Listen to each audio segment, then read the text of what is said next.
Magandang araw mga kapatid at sa lahat ng taga-subaybay sa ating palatuntunan, ang pagsisiwalat ng katotohanan kasama niyong lingkod, Brother Tata Rosal. So welcome po sa ating programa, sa ating YouTube channel. Sa lahat ng mga kapatid natin nandyan sa iba't ibang bahagi ng daigdig, sa ating mga kapatid na mga OFWs, magandang gabi, magandang umaga, magandang araw, magandang hapon sa inyong lahat. Kumusta po? Sana nasa mabuting kalagayan po kayong lahat at pagpalain po kayo ng may kapal. Then, ininyahan po kayo na patuloy na mag-subscribe po. Pakitulong po sa ating YouTube channel para po dagdagan po ang ating subscribers po.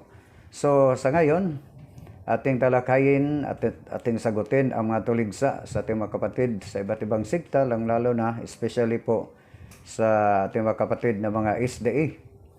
Yung isang pastor ng SDA na taga dito sa Mindanao, particular na sa Davao City, na mayroon siyang pahayag sa YouTube, sa kanyang YouTube, na ang Santo Papa po ang kaniyang binato na Antikristo. So, yon ang ating talakayin ngayon. So, hindi po sa aming pinakamahal ng Archbishop dito sa Archdiocese of Zamis, sa Archbishop Martin Sarmiento Humuad, at saka sa lahat ng mga kaparian namin dito, sa aking kapatid o kasama Kapa Safety o sa City Chapter, at akin sang akin ding i-greet sa ating mga kasamahan sa punto por punto, headed by Reverend Father Darren Kitgano, Reverend Father Gilbert Ambrosa, at saka si Reverend Father Ricky Hunti. At sa lahat nating mga kasamahan sa punto por punto, sa Worldwide Catholic Bible Study, at saka sa Worldwide Catholic Doctrinal Exposition. At mayroon ding private Bible Study sa ating panampalataya through Reverend Father Gilbert Ambrosa at sa ating mga kasamahan. So, twice a month, yun.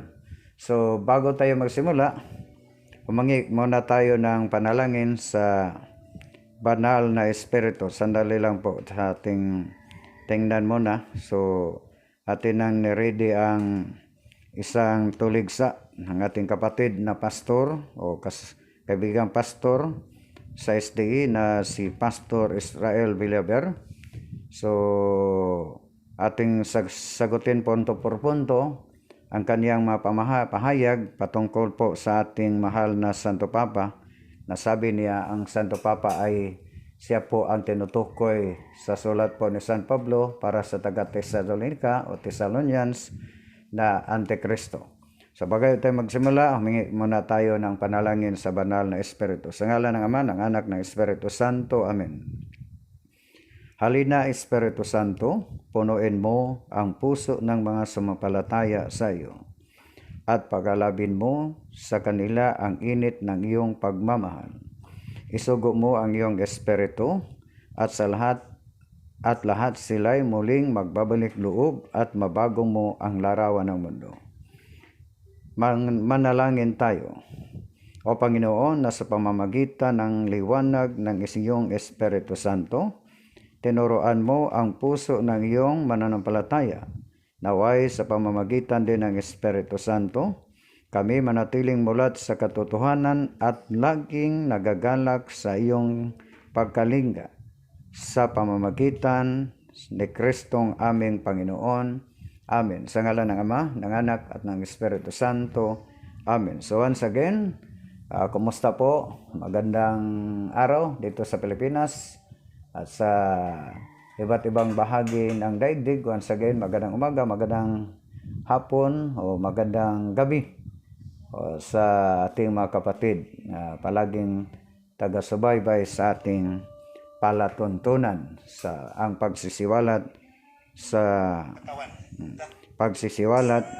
sandali lang mga kapatid, pagsisiwalat ng katotohanan.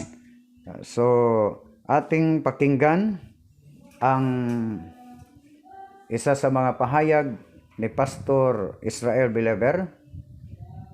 So, atin mo nang pakinggan ang kanyang pahayag. This program. Balik ta nga to sa ito karon nagkanayon. Sandali lang mga kapatid. Antichrist. Ang Antikristo mga pinangga kong kaigsunan.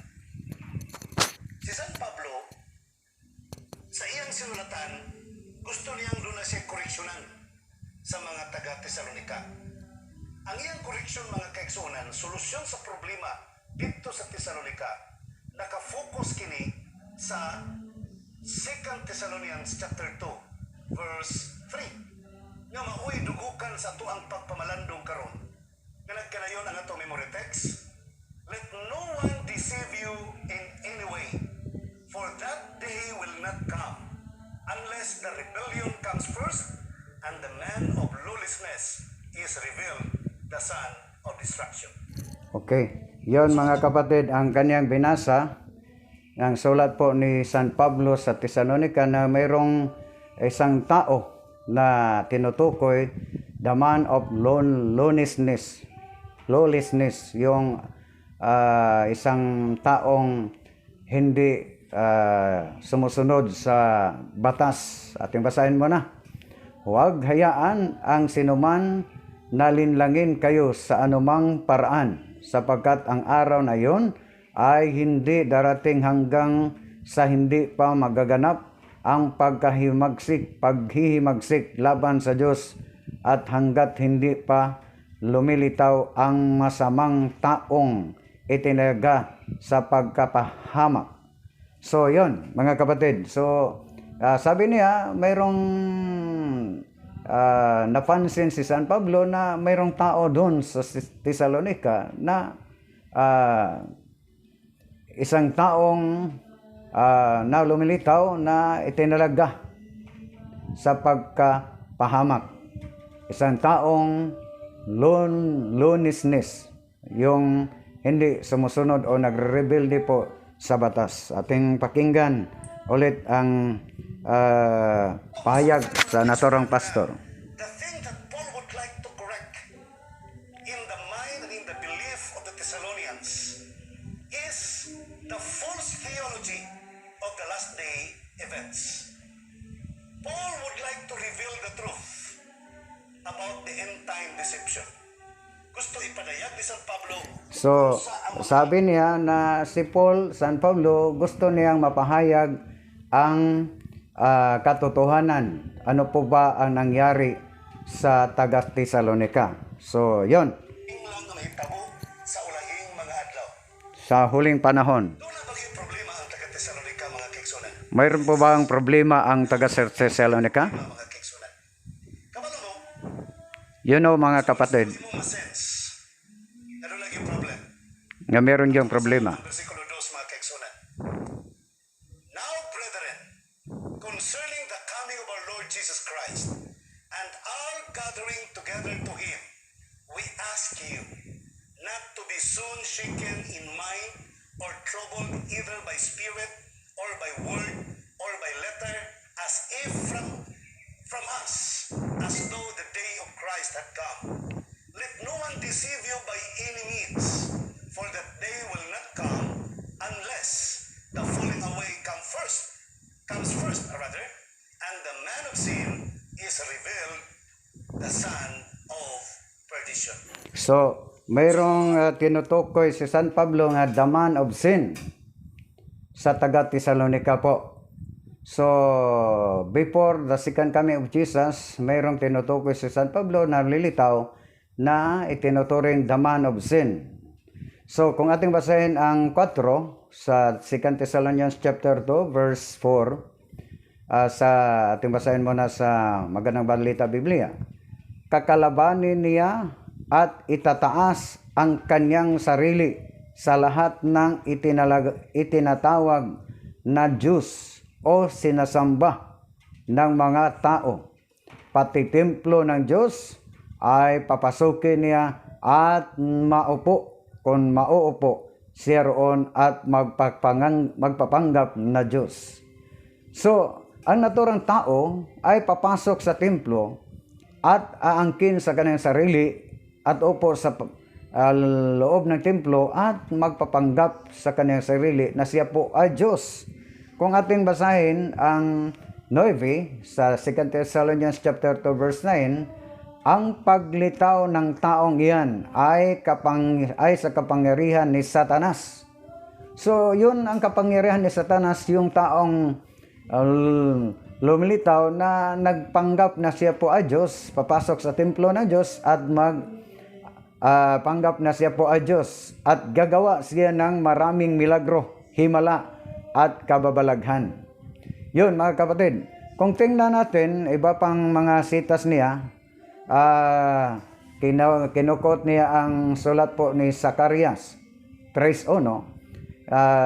Ganito po, ito po ang nating mabasa. Ipinakita sa akin ni Yahweh ang punong saserdote si Josue.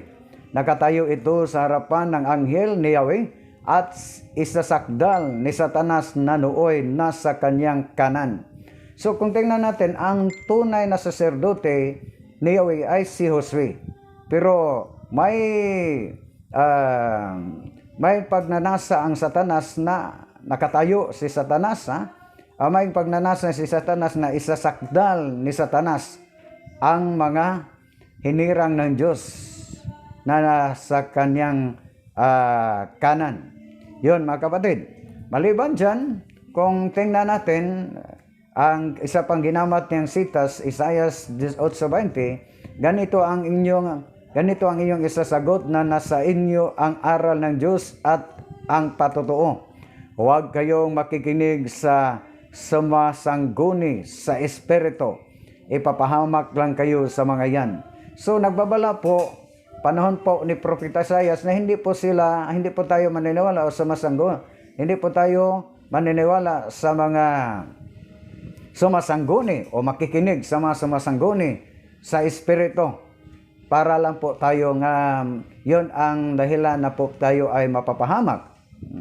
Yun ang payo ni Propeta Isaias. So, kung tingnan natin mga kapatid, isa sa kanyang ginamit, atin na lang diretsuhin, atin naman yung napakinggan yung mga pahayag niya, yung mga sitas na ginamit niya. Isa pang ginamit niya, Revelation chapter 7, na kung tingnan natin, may medyo maliwanag na ang sinasabi ni San Pablo doon sa sulat niya sa 2 Thessalonians chapter 2 verses 3, 4 hanggang 9. Kung ating basahin, pinahintulutan niyang digmain at talunin ang mga hinirang ng Diyos at binigyan ng karapatang mamahala sa bawat lipi, bayan, wika at bansa. So, kung tingnan natin, nagbabala po sa propesya po ni St. John Evangelist sa kanyang sulat sa Revelation na pinahintulutan ni Satanas na digmain at talunin ang mga hinirang ng Diyos. At binigyan siya ng kapangyarihan sa bawat binigyan siya ng karapatang mamahala yung mga siwa o bawat lipi, bayan, wika at bansa. So, kung tingnan natin sa 18, sino po ba yung pinahintulutan na mamahala? Hindi lang sa lipi o dito sa lupa. Kung tingnan natin ang 18, kailangan dito ang talino.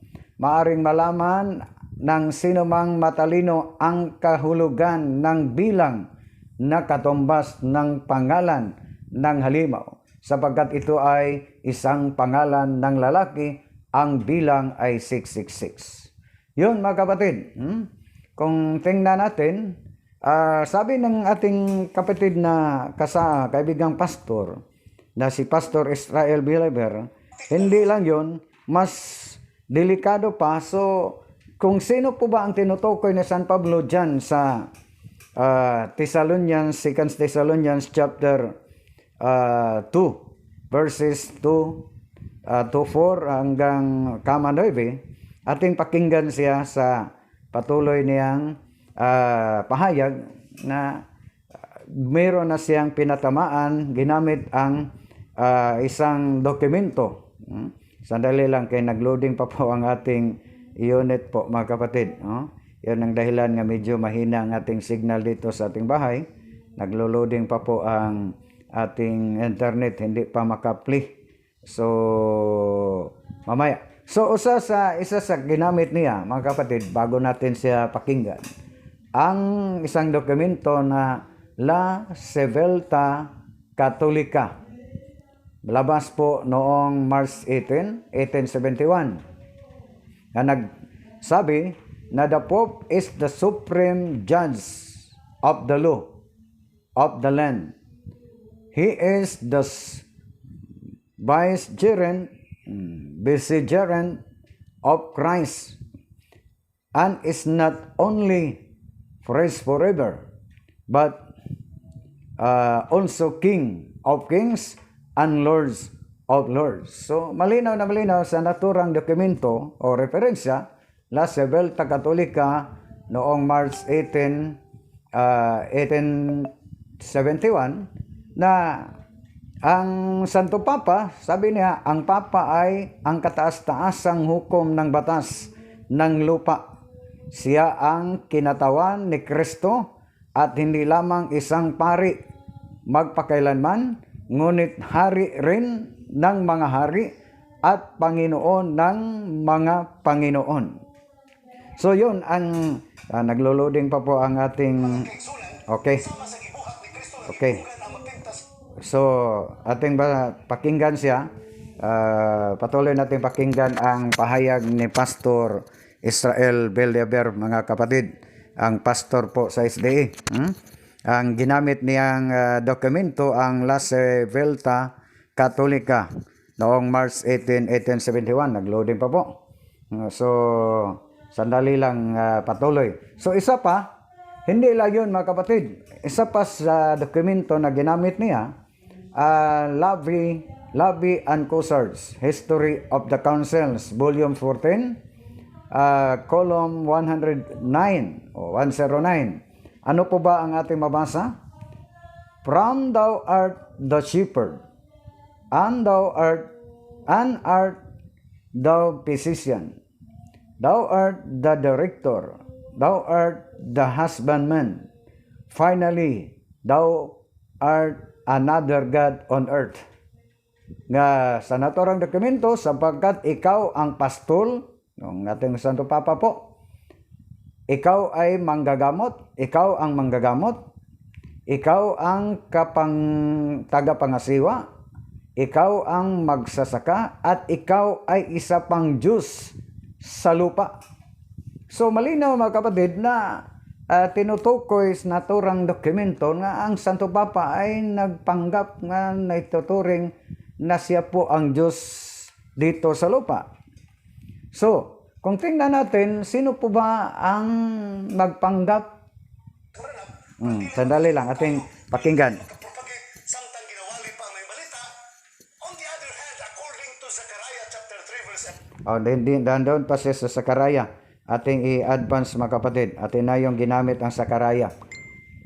Ngunit nag-loading pa po ang ating sandali lang, atin mo nang i-off yung naka-on pala yung ating i-off muna natin ang dito sa ating laptop, ating PowerPoint, i-off muna natin para po tayo naka-off naman pala. Naka-off na. So patuloy tayo. So sino po ba si Satanas po ba, mga kapatid, ay nagpanggap na siya po ay Diyos? Kung tingnan natin Isaiah 14:14, sabi dito, you said you would climb to the tops of the clouds and be like the Almighty. So malinaw na si Satanas ay nagpanggap po na siya po ay Diyos Almighty. Kung tingnan natin, sa panahon na ang ating Panginoon Jesus ay tinukso ni Satanas, sa Ebanghelyo po ni San Mateo, 4:9, sa last option ni Satanas, na anong po bang sabi ni Satanas sa versikulo 9? At sinabi ng Diablo, ibibigay ko sa iyo ang lahat na ito kung magpapatira pa ka at sasamba sa akin. So, Ang man of sin okay. Ating pakinggan muna, sino ang man of sin? to attack this group. Pero gusto lang po na kong i-share ang ilang mga writings.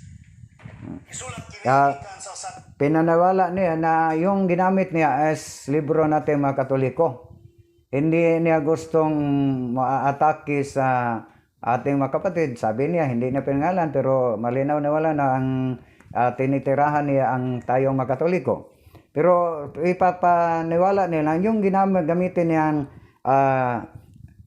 dokumento ay sa ating mga Katoliko, ating La Sibilda. Katolika, March 18, 1871. Nagkana yun. The Pope is the supreme judge of the law of the land. He is the vicegerent of Christ, and is not only a priest forever, but also King of kings and Lord of lords. Grabe nga claim. Vicegerent of Christ, supreme judge of the law. Yun ang ginamit niya, vicegerent of Christ, yung kahalili ni Kristo.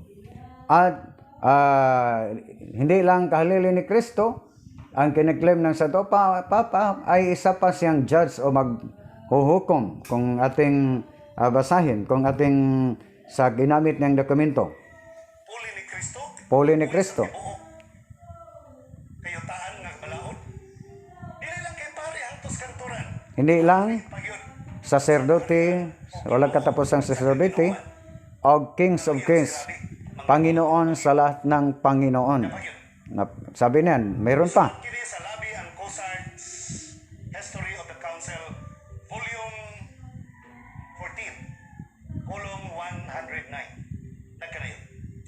Yun ang mabasa. Thou art the shepherd, thou art the physician, thou art the director, thou art the husbandman. No problem. Di ba? Walang problema mga kaigsunan. Ningon nga physician, director, husbandman, no problem. Kini address ni tanan dito sa Santo Papa. Hinggalan sa shepherd. Ang problema nas katapusan, ibalik na to. Nagkanayon. Finally, thou art another God on earth. Muling ko sa templo, magpailang nga Diyos. Umapo sa templo Simbahon sa at magpakilala na siya po ay Diyos at sambahin. Yun ang mabasa sa naturang sitas, hindi naturang dokumento, Labi and Cosart's History of the Council, Volume 14, column 109. Ating basahin, sapagkat ikaw ang pastol, ikaw ang manggagamot, ikaw ang tagapagngasiwa, ikaw ang magsasaka, at ikaw ay isa pang Diyos sa lupa. Yun ang ginamit niya. Subsist makatawan. That is the man of sin. That is the man of sin. To tell you that. And that is what according to the Bible. Mga kaigsunan, Mga kapatid, manando. Ang 2 Thessalonians chapter 2 verse 9. Naghisgot din he. so That the coming of the ba- Lord is ba- balik siya sa paggamit ng 2 Thessalonians chapter 2 verses 2 to 4, kama 9, na si San Pablo ay siya ay tinutukoy na may ang pahayag ng San Pablo na during po the second coming of Jesus, mayroong lilitaw na man of sin. So dito lang muna ating isa-isahin ang naturang mayroon pa ang ibang, mayroon pang mayroon pang aklat nila, sariling aklat nila, na ang The Great Controversy, isa din nating sagutin. Pero atin mo nang sagutin, punto por punto, yung ginamit ng 2 Thessalonians chapter 2 verses 3 to 4 hanggang 9, kama 9. Kung tingnan natin si San Pablo ay, ang sulat po ni San Pablo para sa taga-Tesalonica, hindi yon is prophetical. Doctrinal yon. So, kung tingnan natin ang context, hindi yon future things. Present tense ron, yun. So, panahon po sa pagsulat ni San Pablo sa naturang epistola, kung tingnan natin, kailan po ba nasulat ni San Pablo ang naturang epistola? 60 to 61 AD o 60 to 62 AD sa panahon iyon. So, mayroon ng napansin si San Pablo doon sa taga-Thessalonica, mga mayroong man of sin. Yun. Kung ating tingnan, hindi niya binanggit kung sino. Hindi niya tinumbok o wala siyang pinangalang tao kung sino. Kung tingnan natin, tingnan isa sa ating tinignan yung komentaryo ng New Testament, walang binanggit.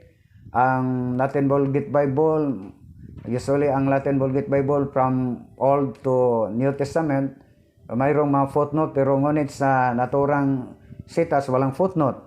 So, sinisearch natin yung ginamit niyang, isa sa kanyang ginamit na yung Las Sebelta, yung isa sa kanyang ginamit na dokumento, yung La Sebelta Catholica, gula po noong March 18, 1871. Kung tingnan natin mga kapatid, ang naturang sitas na dokumentong ginamit niya, ating tingnan ang Ellicott's Commentary for English Readers, kung sino ang tinutukoy sa naturang sulat ni San Pablo. Yung the man of sin. The man of sin then will have no one. Then will have at one time form or will still profess to form part of the Christian church. And the apostasy will culminate in him. Thus, for instance, the requirements of the passage would not be fulfilled by interpreting the apostasy with Hammond to mean the early Gnostic movement.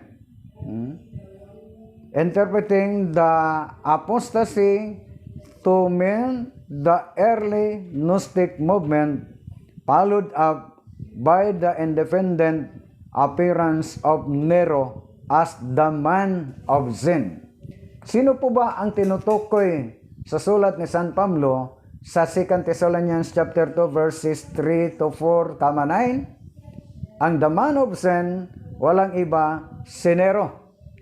Yung sabi niyang may apostasya na naganap sa taga-Thessalonica. Ano po ba ang apostasya? Kung tingnan natin, sa Greek is apostasya. Apostasia. Falling away. Merong feminine of the same as defection from truth. Apostasy.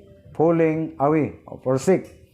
So, kung tingnan natin, sino po ba ang naturang mga heretic na lilitaw sa panahon iyon, yung Gnostics. Kung tingnan natin ang The Europe Before Modern Times of Brian sa naturang aklat, sa page 273, ganito, ito po ang ating mabasa. The Gnostics claim that the union of body and soul was natural, that matter was the source of evil. All material things are bad. So, ang lahat ng mga bagay ay hindi mabuti. Marriage is wrong. Yung pag-aasawa ay isang kamalian. Free love and suicide are good. Yung pagbigti pala, free love and pagbigti and suicide are good. All animals foods are to be avoided. Yun ang aral ng mga Gnostics. Yun ang tinutukoy ni San Pablo na apostasy na naganap sa Thessalonians. Pangalawa, tumutukoy kang Nero. Sino po ba si Nero? Kung Caesar Neron, ang emperor po sa panahon po sa Roman Empire. Kung tingnan natin ang naturang aklat sa Europe Modern Times by O'Brien pa rin, sa page 81, kung ating basahin, the 10 persecutions. Nero, AD 64 to 68 AD, the first emperor to persecute the Christians. His action against them, however, was limited to Rome. The Christians were blamed for the burning of the city and for other unspeakable crimes. Saints Peter, Paul, and Andrew were among those martyred in this period. So, si Nero pala ay yung itinutukoy na man of sin. Siya po ang unang emperador sa Roman Empire. Panahon po sa Roman Empire. Imperyo sa Roma. Kung tingnan natin, ano po ba ang ugali ng mga emperador sa Roma katulad ni Nero? Ano po ba ang pananaw sa kanilang sarili? Kung tingnan natin, yun si Nero, yun si Caesar Neron. Kung tingnan natin ang naturang aklat sa page 81 pa rin sa Europe Modern Times sa Brian, the principal reason why the Roman state tried to crush the church was a political one. The Roman government oppressed the people and ruled by force. Such a government cannot permit an organization like the Catholic Church. So, mayroong binanggit, walang ibang simbahan panahon po sa Roman Empire, panahon ni Nero, na inuusig ng imperyo sa Roma sa mga emperador. Ating basahin ulit. The Roman government oppressed the people and ruled by force. Such a government cannot permit an organization like the Catholic Church to exist. The Christians, yung Christian, walang iba, yung Catholic Church, would not adore the state as supreme on all things, would not accept the emperor as God. So malinaw na si Nero po ang tinutukoy sa 2 Thessalonians na ang the man of sin, na siya po ay nagpanggap ang napakilala sa kanyang sarili, na siya po ay Diyos dito sa lupa. Hindi yung Santo Papa. Pangalawa, yung ginamit niya, balawang punto, yung ginamit niya na La Sebelta Catholica March 18, 1871, quoted yun ni kinukot po. Kung tingnan natin, ang naturang aklat, hindi yon Katoliko, hindi yon tuturin natin sectarian book, na isa ka non-sectarian book, isa palang sectarian book, dahil po, libro po o aklat po ng mga SDA. The Bible Readings for the Home, 1958, Seventh-day Adventist. Yun ang naturang aklat. Kung tingnan natin, ang La Sebelta Catholica March 18, 1871, quoted in Leonard Wolsey, Bacon, at an inside view of Vatican Council, inside view ka yun, hindi yun sa pananaw nila sa loob ng Vatican Council, nakita nila sa loob ng Vatican Council, yun ang pananaw nila, American Tract Society Aid. Yun ang kinukot nila. Kung ating tingnan mga kapatid, ating basahin. Ating basahin ang naturang aklat Ellen G. White Review and Herald, September 14, 1911 pala. Yun ang naturang libro, Review and Herald by Ellen G. White. Si Ellen G. White pala ang author. So, isang libro ng SDA, hindi yun libro ng Katoliko. Sabi ni Pastor Williber kanina, ang ginamit niya ay aklat ng simbahang Katoliko. Isa na yung malaking deception mga kapatid, sa Bisaya pa dakong pangilad. Walang iba ang ugali ng mangingilad, yung mag-deceive, ugali yun ni Satanas. Unang na-deceive ang pangunahin nating magulang, si Adan na si Eva, dineseive ni Satanas. Sino po ba, who is the Antikristo? Yun ang heading. Paul goes to identify who the son of perdition is, who opposes and exalts himself against every so-called God or object of worship, so that he takes his seat in the temple of God, proclaiming himself to be God. 2 Thessalonians chapter 2 verse 4. So malinaw na hindi yun aklat ng Simbahang Katoliko ang ginamit ni Pastor Israel Villaver. Review and Herald na ang author po ay si Ellen Goldwhite. So ang laking kasinungalingan niyo mga kapatid, di ba?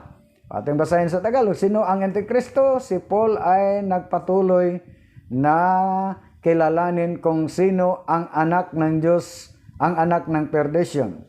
Sino ang sumasalungat at nagpapakataas sa kanyang sarili laban sa bawat tinatawag na Diyos o bagay ng pagsamba, kung kaya't umupo siya sa templo ng Diyos na magpapahayag na siya ay Diyos. So aklat po yun na mga sablista, hindi yun yung La Sebelta Katolika, hindi yun aklat ng Simbahang Katoliko.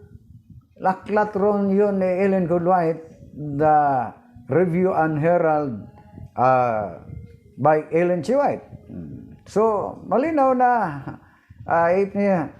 sabi niya, aklat nating mga Katoliko. Maliban dyan, isang ginamit niya, Lavie and Cussard's History of the Councils, Volume 14, Column 109. Kung ating basahin, for thou art the shepherd, thou art the physician, thou art the director, thou art the husbandman. Walang mali yun mga kapatid. Totoo naman yun. Ang Santo Papa ay isang pastol, isang manggagamot, isang tagapangasiwa, at isang magsasaka. Pero ang pinaka-worst mga kapatid, yung karugtong. Finally, thou art another God on earth. So, sabi niya, ang Santo Papa ay nagpanggap at napakilala sa kanyang sarili na siya po ay Diyos dito sa sanlibutan, dito sa lupa. Kung tingnan natin ang naturang dokumento na ginamit niya, ang author po pala, ang quotation niya pala ay si Christopher Marcelius. Oration in the Fifth Lutheran Council, 4th Session, in GD, Mansi Sacrorum Conciliorum, Collection, Volume 32, Column 761, translated. Kung tinitry natin pag-search mga kapatid, hindi na makita, not found na yung naturang column. Hindi na natin makita. Pero ang kung tingnan natin mga kapatid, hindi yun aklat ng Simbahang Katoliko ang ginamit nila. Aklat pa rin ng mga SDA. Kung dito tayo sa balikan natin ang La Sebelta Catholica, March 18, 1871, ang sabi dito, the Pope is the supreme judge of the law of the land. He is the vicegerent of Christ and is not only a priest forever, but also King of Kings and Lord of Lords. Yun, ang Papa ay ang kataas-taasang hukom ng batas sa lupa. Siya ang kinatawan ni Kristo at hindi lamang isang pari magpakailanman, ngunit hari rin ng mga hari at Panginoon ng mga Panginoon. Kung tingnan natin, meron din siya kinukot, walang iba, quoted in Leonard Mowosey Bacon, an inside view of the Vatican Council. So, yung nakita nila sa sulod sa Vatican, sa loob ng Vatican, American Tract Society. So hindi yon yung kanilang pananaw sa loob ng Vatican. Hindi yon aklat ng simbahang Katoliko. Para lang sa Katoliko, dahil po mayroong mabasang Katolika, La Sebelta Katolika. Pero kung tingnan natin karugtong mga kapatid, Christ entrusted His office to the chief pontiff, but all power in heaven and in earth has been to Christ. Therefore, the chief pontiff who is his vicar will have this power. So malinaw na inaamin sa naturang libro na aklat na ang Santo Papa ay is vicar of Christ dahil yun ang dahilan na nagkaroon sa naturang power, nagkaturang kapangyarihan. Kung tingnan natin, sagutin natin ang binanggit niya kaninang pahayag, isa sa kaniyang binanggit sa pahayag 13:7, 18, na may isang halimaw na mangagaw sa kapangyarihan at magtatak ng mga tagasunod sa kanya. Kung tingnan natin ang itong libro, ang commentary on the New Testament, a commentary on the New Testament, use of the Old Testament, G.K.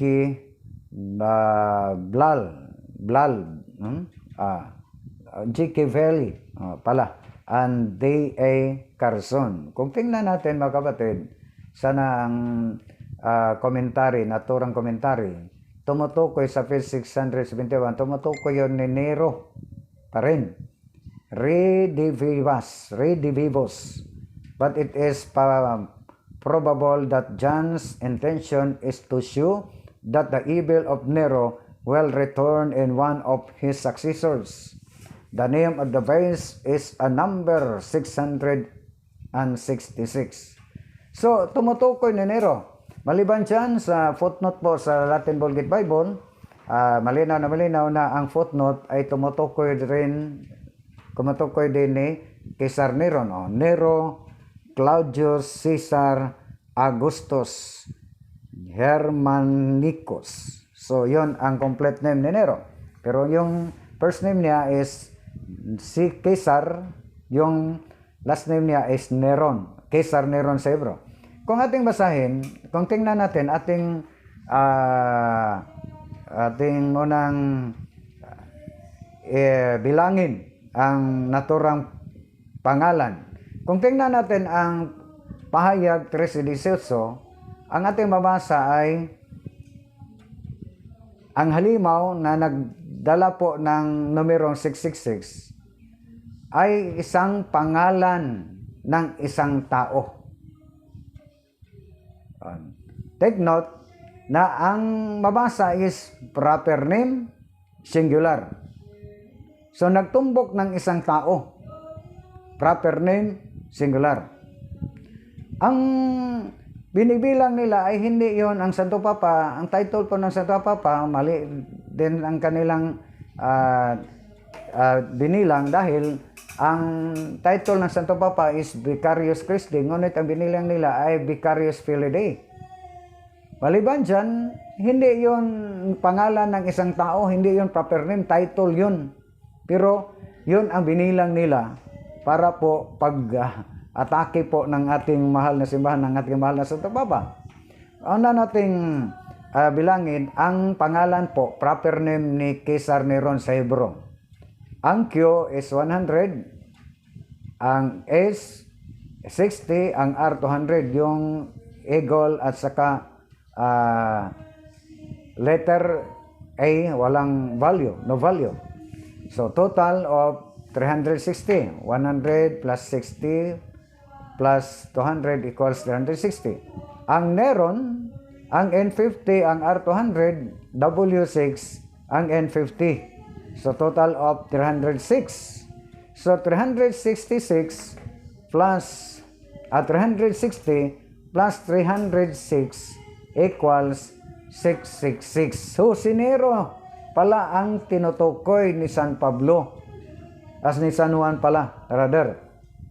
Sa pahayag 13:18. I-try natin pagbilang kung makapasa po ba sila sa kanilang pagbilang in terms of mathematics. Diba? Kung granting without admitting na ang ginamit nila sa pagbilang yung hindi official na title ng Santo Papa, dahil ang official title ng Santo Papa is Vicar of Christ, Vicarius Christi, ngunit ang kanilang binibilang is Vicarius Filii, Vicar of the Son of God. Pero i-try natin pagbilang kung hindi ba sila mabagsak sa mathematics. So ang Vicarius, ang V is 5, I 1, C 100, I, ang A walang value, R walang value, ang I 1, ang U para sa kanila V yon, so 5. So kung tingnan natin, 5 plus 1, 6 plus 100, 106 plus 5 is 100, 112 pala, di ba? 112. Pero kung tingnan natin ang lagda po sa Roman numerals, kung ating tingnan, pag nauna ang I, then susunod ang V, hindi yun 6 whole 4 lang yun, di ba? Hindi yun. Nauna ang I, then sumunod ang V is 4 lang yun sa lagda ng Roman numerals. Ngunit pag ang V nakauna, susunod ang I, so 6 yun. Pero sa tusin ng ginang kwintada, ang kanilang bilang is ginawa nilang 6, so bagsak na sa Roman numerals. Kung tingnan natin, bagsak na sa mathematics. Kung tingnan natin freely, ang I1, ang L50, double I, so merong 2, so 53. Ang D is 500, ang 1I, so mayroong 501. Kung itotal natin, total of 110 plus 53, so 163 plus 501, so ang total is 1664 lang.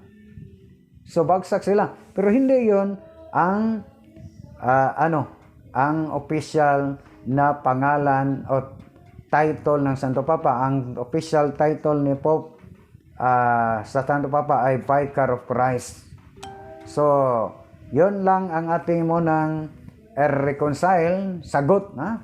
Kung tingnan natin mga kapatid, ang nagbabala po ang task pa 'yon, ang ating sa kanila pang iba pa nilang mga aklat, ang taas kung tingnan lang natin ang kanilang sariling aklat, na sarili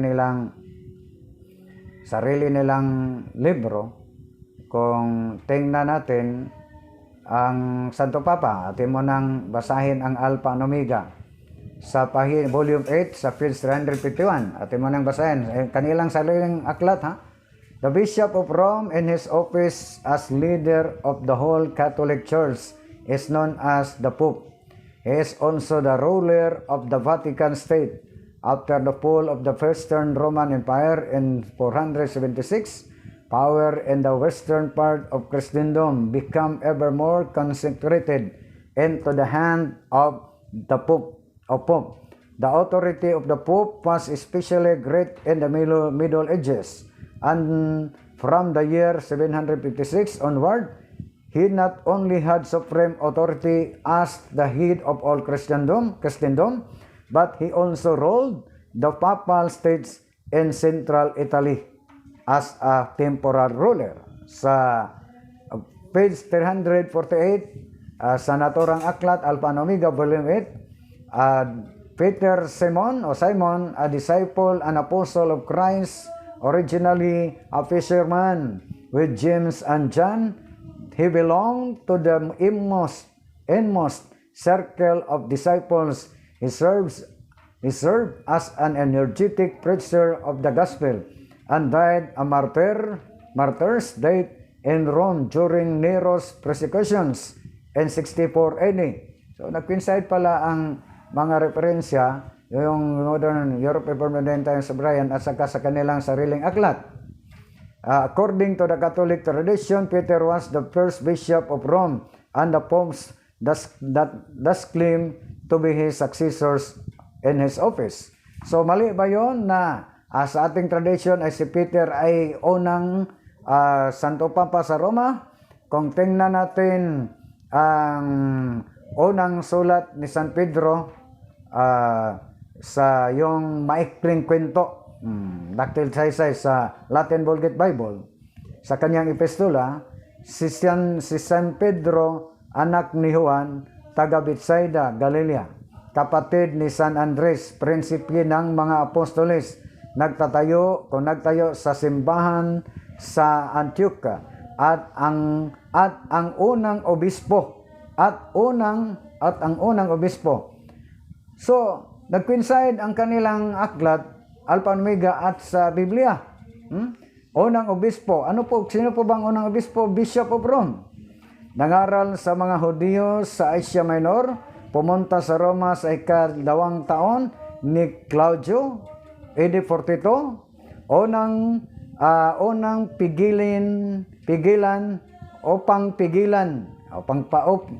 upang pigilan si Simon Mago. Dumalo sa konsilyo sa Jerusalem, AD 49, unang obispo sa Roma na tumagal ng 25 taon. 25 years, AD 42 hanggang AD 67, pumanaw sa Roma sa katapusan ng taon ni Nero, AD 67. So, yung aklat ng STA, Latin Vulgate Bible, at saka ang sulat po, maikling kwento sa unang Pedro, yung heading niya ay nag-coincide, mga kapatid. So, yon ang ating pagsagot sa mga tuligsa. So, hindi ang Santo Papa ang itinuturing na the man of sin, kundi si Nero. Pero bakit po nila bulaanan nila na ang Santo Papa po ay yun ang the man of sin? Hindi natin ma-identify, mga kapatid, dahil po sila ay produkto ng isang sabi sa Mateo 24:11, marami ang magpapanggap na propeta at ililigaw nila ang marami. So, kung tingnan natin, ang nagbabala po ang ating Panginoon Jesus na may raming lilitaw na mga propeta at ililigaw ang mga nila ang marami. Kung tingnan natin ang sulat po ni San Pedro, ikalawang Pedro, versikulo 2, 1 hanggang 3 sa The Good News Bible, ang mga huwad na propeta ay lumilitaw sa nakaraan sa mga tao. At sa parihong paraan ay lilitaw sa iyo ang mga bulaang guro. Dadalhin nila ang mga mapanira at hindi matatag na doktrina at tatanggihan ang Panginoon na nagtubos sa kanila, at sa gayon ay magdadala sa kanila ng biglang pagkawasak.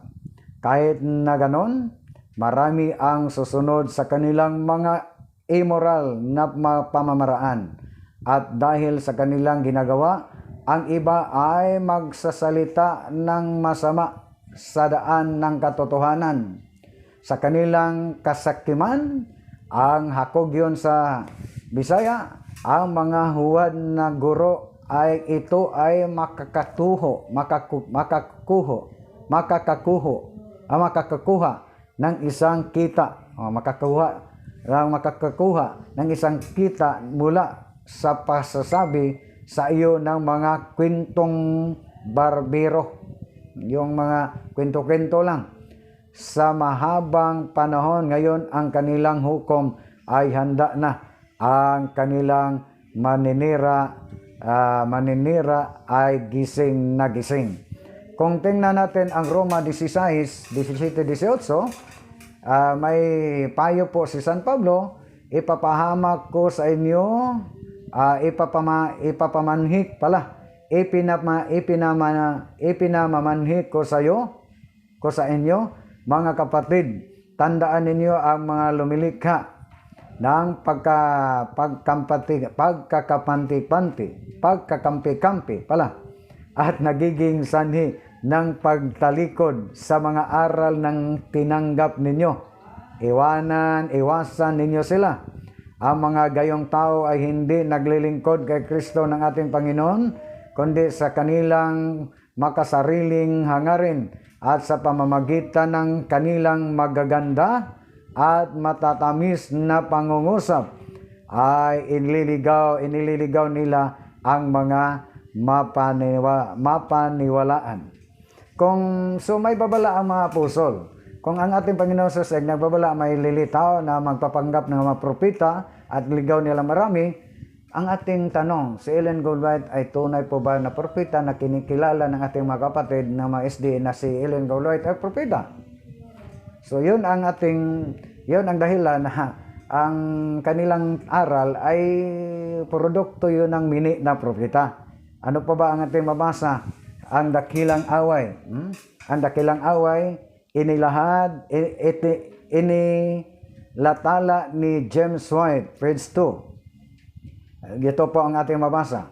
Mga minamahal, huwag ninyong paniwalaan ang lahat ng espiritu, kundi subukan ninyo ang mga espiritu, kung ito ba ay kasapi ng Panginoon, dahil maraming mga marami ang mga sinungaling na propeta na darating dito sa mundo. Juan 1:4 at isa na rito si Ellen G. White.